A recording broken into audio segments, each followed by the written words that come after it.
కానీ చిన్న హనుమంతుడు చేసిన పని దేవతలను కూడా ఆశ్చర్యపరిచింది. చిన్న వయసులోనే అపారమైన శక్తితో ఉన్న హనుమంతుడు ఆకాశంలో వెలుగుతున్న సూర్యుణ్ణి చూశాడు. అది ఒక పెద్ద పండు అనుకుని అమాయకంగా నవ్వుకున్నాడు. ఆ పండును తినాలని భావించిన హనుమంతుడు భూమి మీద నిలబడి ఆకాశం వైపు చూస్తూ సిద్ధమయ్యాడు. ఒక్క క్షణంలోనే గాలులు వేగంగా వీచాయి, చెట్లు కంపించాయి, మేఘాలు చీలిపోయాయి. చిన్న హనుమంతుడు ఆకాశంలోకి భారీగా ఎగిరాడు. సూర్యుడి వైపు వేగంగా దూసుకెళ్తున్న హనుమంతుణ్ణి చూసి దేవతలందరూ భయంతో చూస్తూ నిలిచిపోయారు. ఈ చిన్నవాడి శక్తి ఇంత భయంకరమా అని దేవలోకమే ఆశ్చర్యపోయింది. సూర్యుడికి దగ్గరవుతున్న ప్రతి క్షణంలో ఆకాశం మొత్తం అగ్నిలా మారిపోయింది.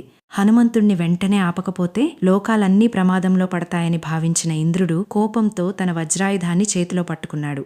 ఆ తర్వాత జరిగిన సంఘటన హనుమంతుడి జీవితాన్నే మార్చేసింది. ఇంద్రుడు వజ్రాయుధాన్ని ప్రయోగించాడు. తర్వాతేమైందో పార్ట్ 3లో చూడండి.